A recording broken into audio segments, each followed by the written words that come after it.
Welcome to the Bloomfield Township Election Commission meeting of Thursday, September 28th. It's 10 o'clock. If we could start with the Pledge of Allegiance, please. Pledge allegiance to the flag of the United States of America and to the republic for which it stands, one nation, under God, indivisible, with liberty and justice for all. Okay, for attendance, Mr. Barnett is unable to attend. Ms. Murray was appointed by the Board of Trustees this past week as a new member of the Election Commission, who replaces Michael Shostak, who is no longer a trustee because he's currently the Township Treasurer. So welcome aboard. Thank you. Happy to join. Excellent. And two of us makes a quorum, so we're able to continue to proceed with this meeting. First item on the agenda is public comment. Seeing none. We move on to the next item, which is to approve the Election Commission minute meetings of July 27th, 2023. They're in the packet. I know you didn't attend the meeting. I did read the minutes, and I'll make a motion to approve the minutes. Great, I support that. All those in favor? Aye. Motion carries 2-0.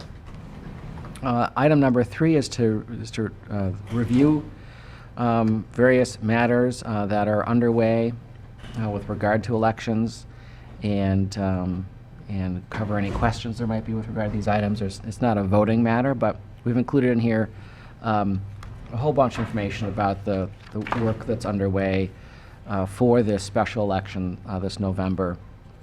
The ballot language is in there, the legal notices, a sample ballot, voter registration information, polling location information, our election inspector list by precinct and party, our training schedule, which will occur in October. Any questions about any of that material? No, I read it over last night. Thank you. Okay, great. It is a routine with regard to all elections, so it's very standard stuff. So that brings us to item number 4, which is a resolution to appoint the election inspectors.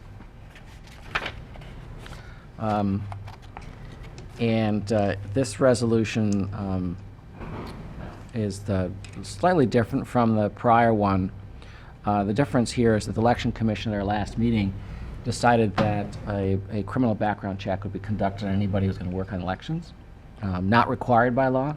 The law requires that this commission not appoint anybody who we know to have committed a felony, been convicted of a felony, or convicted of an election-related crime. On our application, people self-disclose whether they are or not, and we now double-check that by conducting a background check. So that's the one item that's been added here.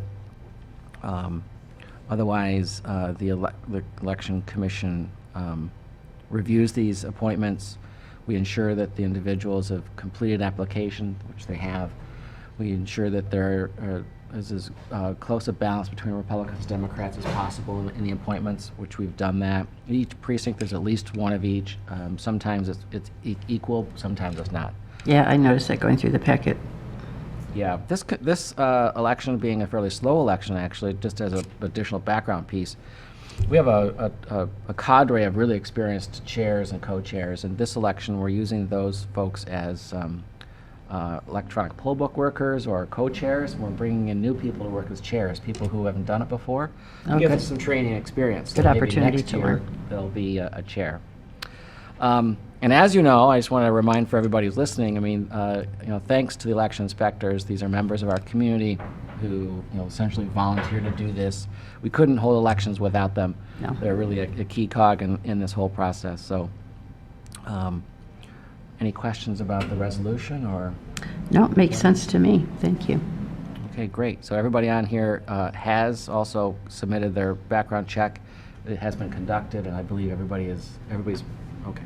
Yep. Now, one of the items on this motion allows us to make substitutions or changes. So there's already one we know that's in process from this, and there will be many more as time goes on that with regard to the assignments, and the clerk will be, this commission will delegate to the clerk's department to make those changes as necessary. Okay. Okay. So would you make a motion to approve the resolution to appoint election inspectors? I sure would. I would like to make a motion to approve the resolution to appoint the election inspectors. Great, I support that motion. All those in favor? Aye. Nobody's opposed? The motion carries as well. Thank you. And then lastly, between now and the election, there are many items that the clerk's office will be working on, and myself, and to clarify any questions about the authorities between the commission and the clerk's office. We also routinely pass the next item, and this is item 5 on the agenda, to consider a resolution delegating election commission duties to the local clerk and authorized assistants. There's a motion drafted and it's in the packet. Any questions about that motion? Nope. Great. I can make a motion to consider the resolution for delegating election commission duties to the local clerk and his authorized assistants. Or to approve the resolution? To approve, sorry. I support that. All those in favor? Aye. That carries as well. Thank you. That is our last item on the agenda. I want to note that our next meeting, Val, is October 26th at 10 a.m. That is the public accuracy test meeting, where we will have, previous to that, our staff and clerk's department will have conducted logic and accuracy testing on all the machines to ensure that they are reading the ballot correctly and counting the votes correctly.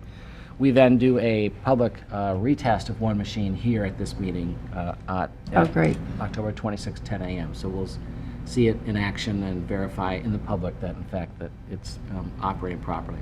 Okay, and we'll see you on the 26th. I'll be here. Thank you. Motion to adjourn? Support. All those in favor? Aye. Aye. That motion carries too. Thanks very much, everybody.